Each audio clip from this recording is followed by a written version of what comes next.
여러분 한 주간 잘 보내셨죠? 예, 오늘 이렇게 만나뵙게 돼서 반갑습니다. 내가 믿으면 하나님의 영광을 보리라 라는 제목으로 하나님의 말씀을 증거하도록 하겠습니다.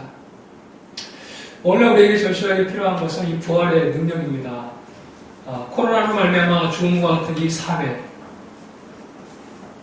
또 우리가 신앙생활을 하고 있지만 형식적이고 또 외형적이고 외식적인 그러한 신앙에 머물러 있는 그러한 이 신앙을 돌파하는 유일한 길은 부활의 능력을 경험하는 길밖에 없다라는 것이에요.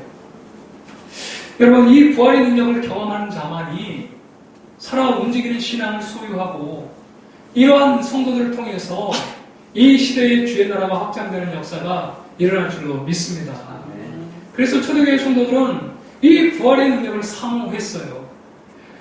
우리가 사도 바울이 빌립보서 3장 10절에서 이런 말씀을 기록했는데요. 내가 그리스도와 그의 부활의 권능과 그 권한의 참여함을 알려하여 그의 죽으심을 본받아 라고 이렇게 말씀하고 있어요.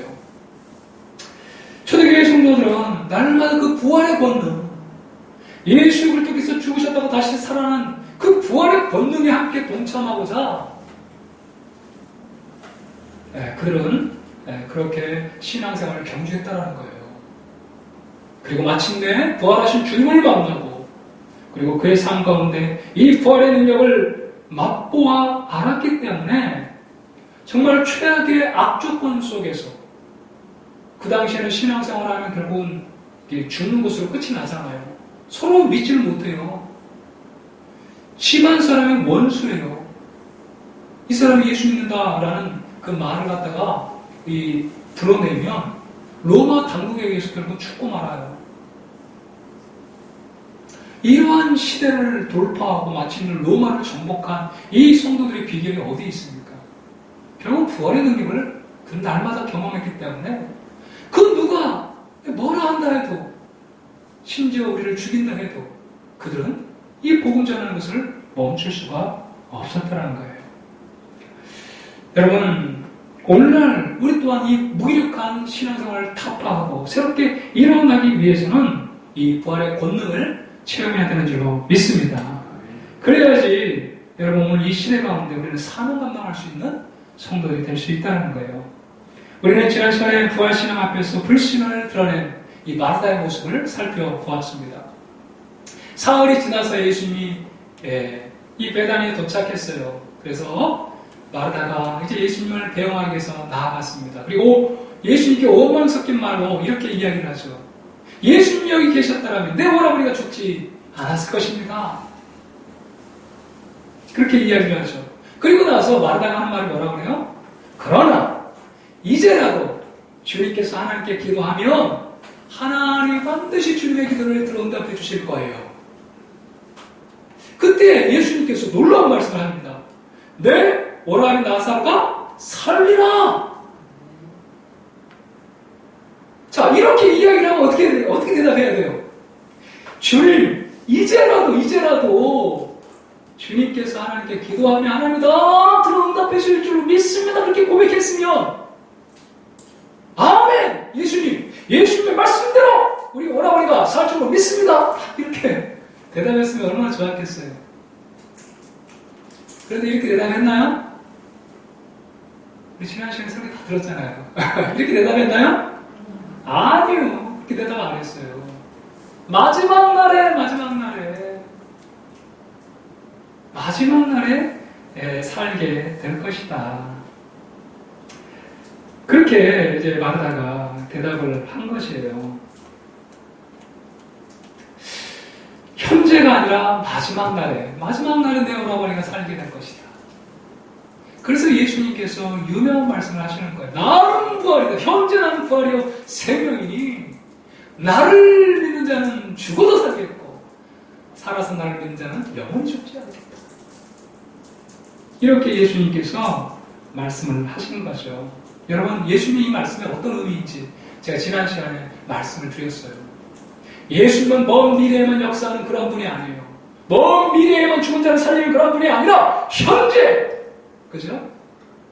I am the resurrection. 내가 부활이다라는 거예요. 내가 현재 부활은 먼 미래에만 있는 것이 아니라 나를 믿는 자는 죽어도 사는 역사가 있게 될 것이다. 현재. 그래서 예수님께서 이 마르다의 이 믿음을 완전히 뒤엎고 있다라는 것입니다. 여러분, 그렇죠. 예수님은 먼 미래에만 우리를 다시 살리시는, 다시 부활케 하시는 그런 분이 아니라 지금도 여전히 살아계셔서 우리의 삶 가운데 부활의 능력을 보여주고 계시는 분인 줄로 믿습니다. 여러분, 그러므로 우리에게 중요한 것은 우리 삶에 부활의 능력을 오늘 현재 우리의 삶에서 경험하는 거죠. 그때 우리는 다시 살아나게 될 줄로 믿습니다. 우리의 신앙이 회복되는 줄로 믿습니다. 주여, 부활의 능력을 우리도 경험케 하여 주옵소서. 오늘 이 말씀을 우리가 받으면서 이 간절한 마음을 가지고 이 말씀을 좀 들었으면 좋겠어요. 주님, 이 말씀을 들으면서 이 부활이고 생명이신 예수님을 나도 어떻게 하면 경험할 수 있을까? 하나님, 그것을 깨닫게 해 주옵소서. 그 간절히 사모하는 마음을 가지고 부활이고 생명이신 예수님을 우리가 어떻게 경험할 수 있는가? 오늘 이 시간 세 가지를 좀 살펴보고자 합니다. 자, 이 마르다에게 부활이고 생명이신 그 예수님이 자신을 이렇게 드러내셨어요. 그리고 이제 예수님이 마리아를 불러서 이제 위로하시려고 합니다. 이 예수님을 만난 마르다가 동생 마리아에게 가서 예수님이 너를 부르신다는 이야기를 하죠. 그 소리를 듣고 이 마리아가 이제 예수님 만나기 위해서 나아갑니다. 사람들은 이 마리아가 곡하러 무덤에 가는 줄 알고 함께 같이 따라가게 되는 것이죠. 그리고 이제 예수님을 만난 것입니다. 동일하게 원망 섞인 말로 주께서 여기 계셨더라면 내 오라버니가 죽지 아니하였나이다. 이렇게 이야기를 하면서 막 소리내어 울어요. 그때 마리아를 따라간 많은 사람들도 함께 그 울음에 동참해서 함께 울고 있습니다. 여러분, 이 슬픔이 느껴지시나요?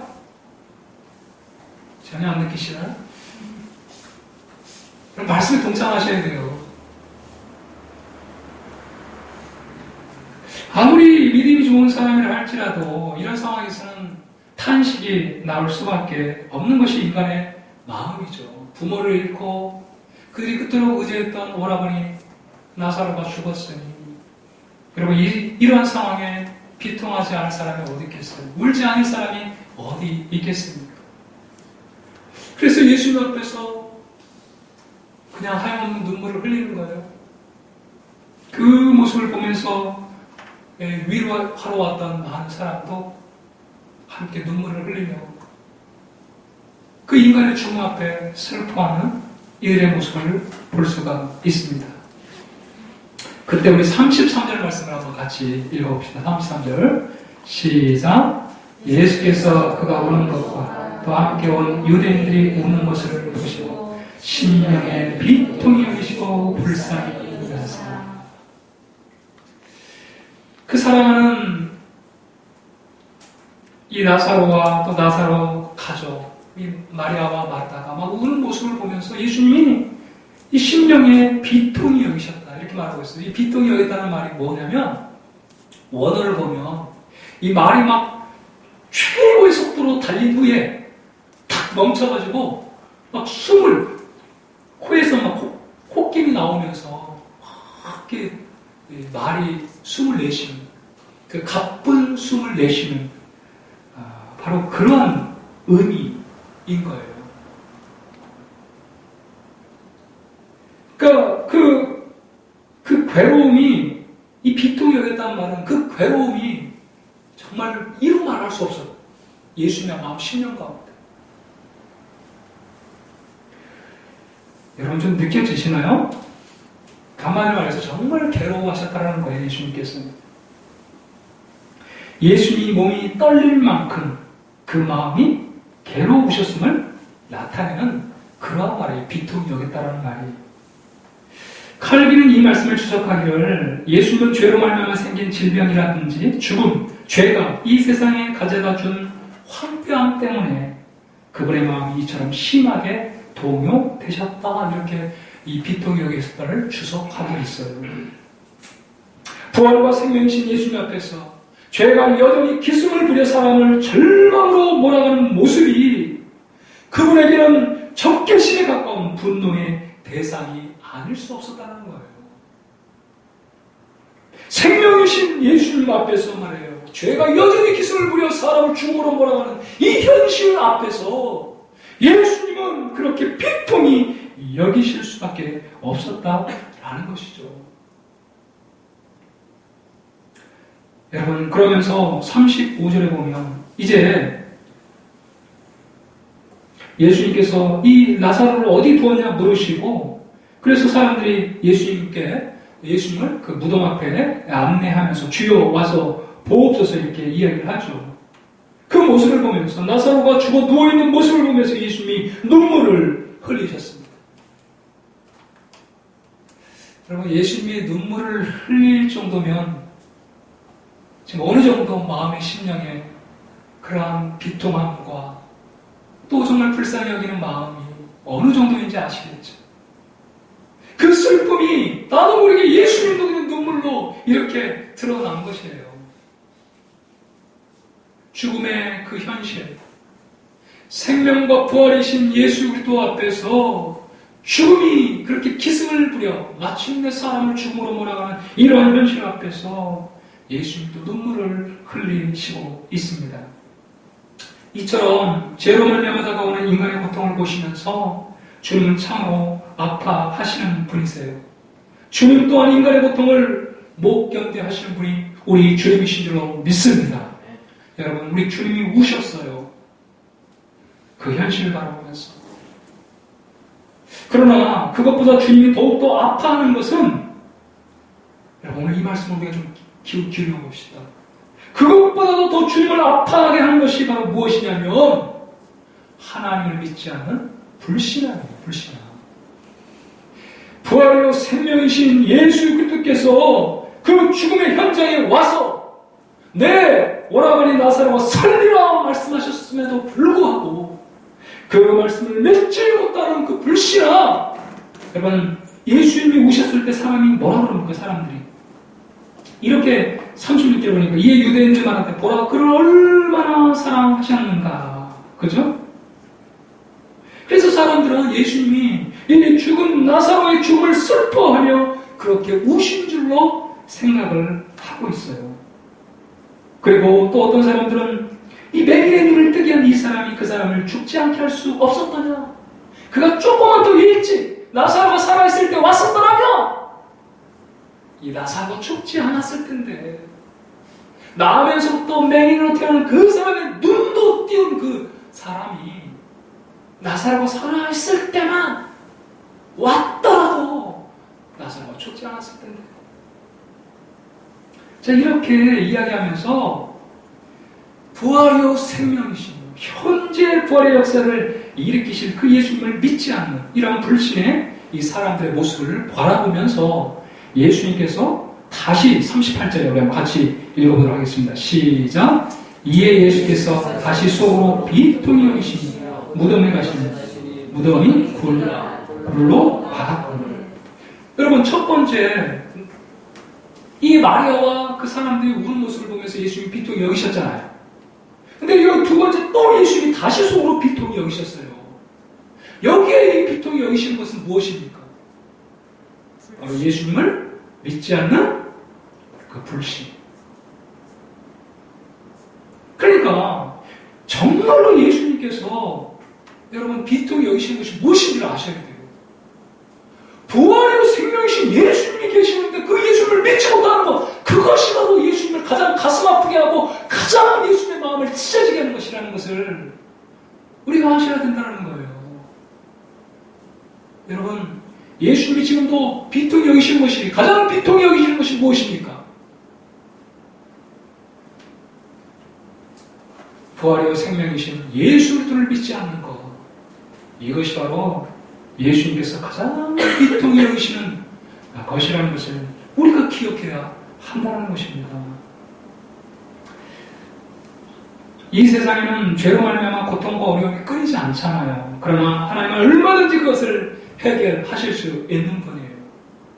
그러나 인간은 하나님께 믿음으로 반응하지 않고 그 절망 속에서 주저앉고 마는 것입니다. 그렇게 우리 주님은 가장 가슴 아파하는 것이죠. 하나님을 믿고 그 문제를 주님께 가져오면 우리 주님께서 그 문제를 해결해 주실 텐데, 하나님을 믿는 믿음이 없기에 문제 앞에 절망해버리는 그러한 인간을 바라면서 하나님 가장 지금도 가슴 아파하고 있다는 거예요. 문제 해결이 하나님께 있는데, 하나님께 나오기만 하면 얼마든지 하나님 그 문제를 해결해 주실 수 있는데, 지금도 부활의 능력으로 그 문제를 해결해 줄 수 있는데 하나님께 나오지 않는 거예요. 하나님을 하나님으로 인정하지 않고 끊임없이 자기의 힘과 능력만 의지하며 하나님 앞에 나오지 않는 이 모습, 그것을 하나님은 지금도 가장 비통히 여기신다는 것입니다. 하나님은 광야 40년 동안 이스라엘 백성들에게 이러한 안타까운 비통히 여기시는 마음을 느끼셨어요. 하나님께서 250만이나 되는 이스라엘 백성들을 물이 없을 때는 반석에서 물을 내셔서 물을 먹이시고, 먹을 것이 없을 때는 만나와 메추라기로 그들을 공급해 주셨어요. 그런데도 그들은 끊임없이 원망하고 불평했습니다. 하나님께서 얼마나 마음을 비통히 여기셨는지, 그래, 그렇다면 너희들 여기 광야에서 먹다 죽는 인생 되라. 그래가지고 출애굽 1세대들은 그 광야에서 다 죽어난 것입니다. 여러분, 하나님이 가장 비통히 여기시는 것이 무엇인지 우리가 알아야 됩니다. 그것이 바로 하나님을 믿지 않는 죄인 줄로 믿습니다. 그것이 하나님이 가장 비통히 여기시는 거예요. 그래서 우리 주님께서는 먼저 이 불신을 없애기 원하셨어요. 주님은 무덤에 도착해서 가장 먼저 하는 말이 무엇입니까? 39절 말씀을 한번 같이 읽겠습니다. 시작. 예수께서 이르시되 돌을 옮겨 놓으라 하시니 그 죽은 자의 누이 마르다가 이르되 주여, 죽은 지가 나흘이 되었으며 벌써 냄새가 나나이다. 예수님은 돌을 옮겨놓으라고 말씀하고 있어요. 여러분, 이 돌은 무엇을 의미하는 것일까요? 바로 우리 안에 하나님을 믿지 못하게 하는, 우리 안에 이 돌과 같은 바로 이 불신, 하나님의 말씀을 믿지 못하게 하는 우리 안에 가로막고 있는 이 돌, 이 불신의 돌, 이걸 먼저 옮겨 놓으라는 거예요. 그런데 마르다가 뭐라고 하랍니까? 주님, 헛소하지 마십시오. 내 나사로는 벌써 죽은 지 4일째 돼서 이제는 안 됩니다. 그렇죠? 이렇게 지금 이야기를 하고 있는 거예요. 이 죽은 이 과거의 아들은 살렸을지 몰라도, 방금 죽은 야이를 딸은 살렸을지 몰라도, 죽은 지 나흘이나 된 우리 오라버니 나사로는 이제 더 이상 안 돼요. 주님, 헛수고하지 마세요. 왜 돌을 옮기라고 하시는 것입니까? 그때 예수님께서 이런 말씀하시는 거예요. 40절에서 내 말이 네가 믿으면, 내 말이 네가 믿으면 하나님의 영광을 보리라 하지 아니하였느냐 하시니. 그래서 돌을 옮겨놓으니 예수께서 눈을 들어 물어보시고 이러시되 아버지께 기도하는 이런 장면이 나오고 있습니다. 사랑하는 여러분, 당시 유대인들의 무덤은요, 이 자연 동굴이나 바위를 파낸 인공 동굴이었어요. 들짐승들로부터 이 시신을 보호하기 위해서 이 돌로 입구를 이렇게 막아 놓았습니다. 그래서 장정이 적어도 한두 명 이상은 달라붙어야지 그 돌을 움직일 수 있었어요. 그런데 이렇게 말하다가 죽은 지 벌써 나흘이 되어 냄새가 나니 헛수고하지 말라, 이렇게 이야기를 하자. 네가 믿으면, 내 말을 네가 믿으면 하나님의 영광을 보게 될 것이다. 이 마르다에게 결여되어 있는 것은 바로 하나님의 말씀을 믿지 못하는 불신이었다라는 거예요. 다른 것은 몰라도 이미 사흘이 지나버린 자기 오라버니 예수님을 알지라도 죽은 지 나흘이나 돼버린 우리 오라버니 살릴 수 없습니다. 이런 불신, 이 불신에 사로잡혀 있다라는 거예요. 그렇기 때문에 여러분, 예수님은 먼저 돌을 옮기라고 말씀하고 있습니다. 여러분, 우리 안에 예수님을 믿지 못하게 하는, 하나님의 말씀을 믿지 못하게 하는 이러한 불신의 돌이 무엇인지를 돌아보시기 바랍니다. 그 불신의 돌이 여러분의 보이는 환경입니까?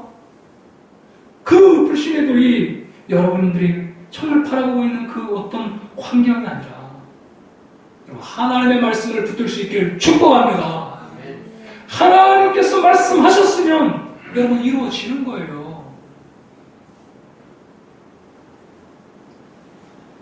하나님께서 말씀 한마디로 천지를 만드시잖아요. 하나님께서 내 아이가 살았다 라고 말씀하시니까 이 야이로가 그 말씀을 믿고 갔을 때에 살아난 자기의 딸을 보게 되었어요.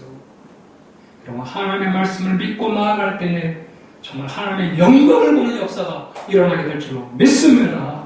여러분 그렇기 때문에 우리의 생각, 우리가 가지고 있는 어떤 지금까지 우리의 마음에 쌓아놓은 그런 신념들, 여러분 이것이 아니고요. 하나님의 말씀에 여러분 우리의 믿음을 둘 수 있기를 주여로 축복합니다. 그래야 할 때 반드시 하나님께서 하나님의 영광을 보는 역사를 우리의 삶 가운데 일으켜 주실 줄로 믿습니다. 여러분 두 번째로 부활의 능력을 우리가 경험하려면 기도해야 하더라고요. 기도. 41절에 돌을 옮겨 놓으니 예수께서 눈을 들어보시고 이르시되 아버지여 내 말을 들으신 것을 감사하나이다. 여러분 예수는 하나님이신데 굳이 기도하지 않아도 말씀 한마디로 얼마든지 살릴 수 있잖아요. 그럼에도 불구하고 예수님께서 기도하신 이유가 무엇일까요? 그죠? 하나님께서 자신을 통해 일하심을 보여주시기 위해서 우리 한번 그 말씀을 보겠습니다. 42절 항상 내 말을 들으시는 줄을 내가 알았나이다. 그러나 이 말씀하고 있는 것은 둘러쓴 무리를 위함이니 곧 아버지께서 나를 보내신 것을 그들로 믿게 하여 함이니이다. 예수님께서 기도하시는 이유는 하나님께서 자신을 통해 일하심을 보이시고자 그래서 사람들과 하여금 자신을 믿게 하시고자 그렇게 기도하셨다고 말씀을 하고 있어요. 그렇습니다. 하나님께서 왜 우리에게 기도하게 하십니까? 기도는 하나님의 일하심을 드러내는 도구이기 때문인 줄로 믿습니다. 사람들은요, 하나님은 사람들의 그 기도를 통해서 자신의 능력을 지금도 나타내고 있어요. 우리 이 말씀을 한번 같이 에스겔 36절 37절 말씀인데 같이 읽어보겠습니다. 나 주 여호와가 말하노라 그래도 이스라엘 족속이 이와 같이 자기에게 이루어주기를 내게 구하여야 할지라 내가 그들의 인수로 양떼같이 많아지게 하리니. 하나님이 이미 예레미야 선지자를 통해서 70년 후에 이스라엘 백성들을 포로에서 돌이키겠다고 말씀하셨어요. 그리고 그냥 그 말씀대로 그냥 이루어지면 되는데, 이루시면 되는데 왜 기도하라고 해요? 왜요?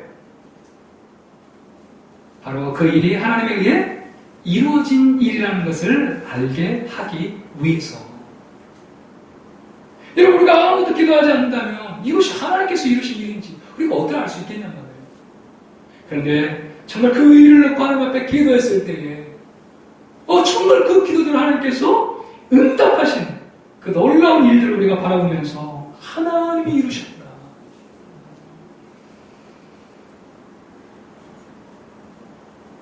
여러분 우리 사도행전을 보면요, 제자들은 복음서에 있는 제자들은 기도하지 않았어요. 그러나 사도행전에 오면 부활하신 예수님을 만나고 그들은 이제 항상 모여서 기도합니다. 제자들은 기도로 그들의 모든 난관을 돌파했고 그 모든 핍박을 돌파했고 그리고 성령의 능력으로 여러분 복음을 증거한 줄로 믿습니다. 여러분 기도할 때요, 지금도 부활하신 예수님께서 우리 가운데 우리의 삶을 통해 여러분 기적의 역사를 베풀어 줄 줄로 믿습니다. 그래서 하나님의 말씀을 부여잡을 뿐만 아니라 그 말씀을 붙들고 하나님 앞에 기도해야 한다는 거예요. 기도하되 분명한 확신을 가지고 기도해야 됩니다. 예수님은 아버지와 내 말을 들으신 것을 감사합니다. 이미 들으신 줄 믿고 감사부터 하고 있어요. 감사부터. 야고보서 1장 6, 8절 말씀을 보면 오직 믿음으로 구하고 조금도 의심하지 말라. 의심하는 자는 마치 바람에 밀려 요동하는 바람 물결 같으니 이러한 사람은 무엇이든지 죽게 얻기를 생각하지 말라. 두 마음을 품어 모든 일에 정함이 없는 자로다. 우리 요한복음 14장 13절과 14절을 같이 한번 읽어봅시다. 너희가 내 이름으로 무엇을 구하든지 내가 시행하리라. 이는 아버지로 하여금 아들을 인하여 영광을 얻으시게 하려 합니다. 내 이름으로 무엇이든지 내게 구하면 내가 시행하리라. 오직했으면 이렇게 예수님께서 내 이름으로 구하라. 그럼 내가 시행하겠다까지 이야기를 하고 있어요. 여러분 예수 이름으로 꼭 구할 수 있기를 바랍니다. 그럴 때 여러분, 기도할 때 성령의 능력이 드러나고 기도할 때 하나님께서 일하시는 현장을 목도하게 될 줄로 믿습니다. 스코틀랜드의 종교개혁자 존 녹스는 이렇게 이야기했어요. 기도하는 한 사람이 기도 없는 한 민족보다 강하다. 여러분, 이 피해 여왕 메리가 가장 두려운 사람이 이 존 녹스였어요.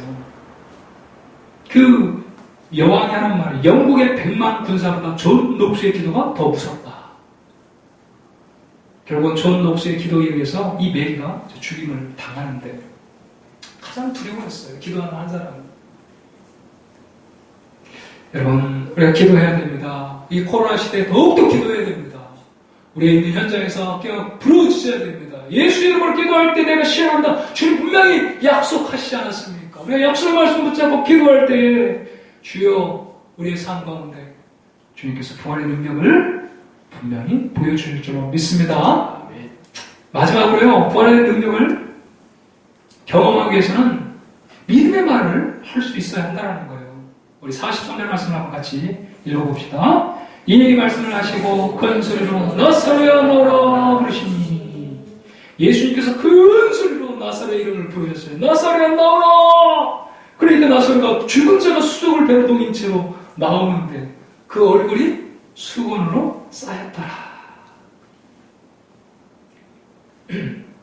여러분, 예수님은요 창조주이시기 때문에 풍랑아 잠잠하라 하면 풍랑이 잠잠하죠. 나사로가 나오라 하면 나사로가 이 썩어 냄새나는 시체를 할지라도 그 시체가 걸어서 나옵니다. 주님의 말에는 권세가 있어요. 그러나 여러분, 주님의 말에는 권세가 있을까요? 아니에요. 우리의 말에도 권세가 있습니다. 요한복음 1장 12절 우리 한번 같이 읽어봅시다. 시작. 영접하는 자하고 그 이름을 믿는 자에게 하나님의 자녀가 되는 권세를 주셨으니. 아멘. 하나님의 자녀가 되는 권세를 주시니까 하나님의 자녀입니다. 그러므로 여러분, 우리의 말에도 그런 능력이 나타나게 되어 있어요. 우리의 인생은 말에 달려 있습니다. 우리 인간들은 말로 인생을 바꾸기도 하고 말로 인생을 망치기도 하는 것이죠. 여러분, 말은 시약과 비슷한 것이에요. 내게는 도무지 좋은 일이 일어나지 않는다고 우리가 말로 또 우리 속으로 생각으로 계속해서 그 말을 되뇌이면 우리의 마음 심령에 그 말이 박혀가지고 결국은 싹이 나게 되어 있어요. 그 말대로 우리 인생에는 좋은 일이 일어나지 않게 되는 것입니다. 참 어렸을 때 제가 들었던 그 아주 슬픈 노래인데 비 오는 날이면 많이 이렇게 듣던 노래인 것 같아요. 노래를 지은 사람 이름을 모르겠어요. 그 가수 이름을 잘 모르겠는데 간다 뭐 이런 노래예요. 간다. 라디오에서는 참 이렇게 비 오는 날에 많이 이렇게 들었던 것 같아요. 근데 그 사람이 젊은 시절에 그냥 결국은 가슴이 요절해 버렸어요. 하도 많이 들었던 이야기도 송대관이 쨍하고 했던 날 돌아온다. 여러분, 인간의 말이 유행 가사 그 하나에도 말이에요. 그렇게 날마다 부르니까 말이에요. 쨍하고 했던 날 돌아오잖아요. 여러분, 우리가 이렇게 이 부정적인 말이 아니고 반대로요. 복음의 말을 선포해보세요. 복음의 말. 나는 소중한 존재다. 하나님께서 십자가를 통해서 우리가 얼마나 소중한 존재인가 말씀하고 있잖아요. 우리 한번 따라해봅시다. 나는 소중한 존재야. 얼마나 내 자신에게 나는 소중한 존재야. 나는 사랑받고 있어. 우리가 하나님 앞에 사랑받고 있잖아요. 하나님은 모든 것을 완벽하여 선을 이루셔. 날마다 여러분 이 믿음의 말씀, 복음의 말씀을 여러분 선포해 보십시오. 반드시 여러분 그 복음의 말씀대로 하나님께서 우리의 삶에 이루어질 줄로 믿습니다. 잠언 18장 21절에 죽고 사는 것이 혀의 권세에 달렸느니 혀를 쓰기 좋아하는 자는 그 열매를 먹으리라. 죽고 사는 것이 뭐에 달렸다고요? 혀의 권세. 야고보서 3장에 보면 이 조그마한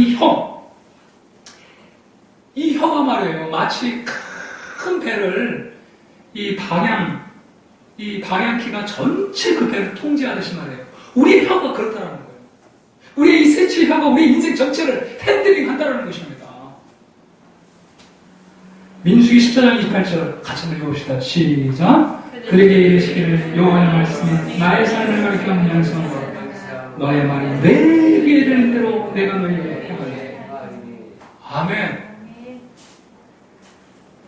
이 말 한마디가요 우리의 인생을 바꿀 수 있어요. 가장 힘들고 어려운 시기에 여러분 나는 여기서 끝이다. 나는 죽는다. 그러면 죽는 거예요.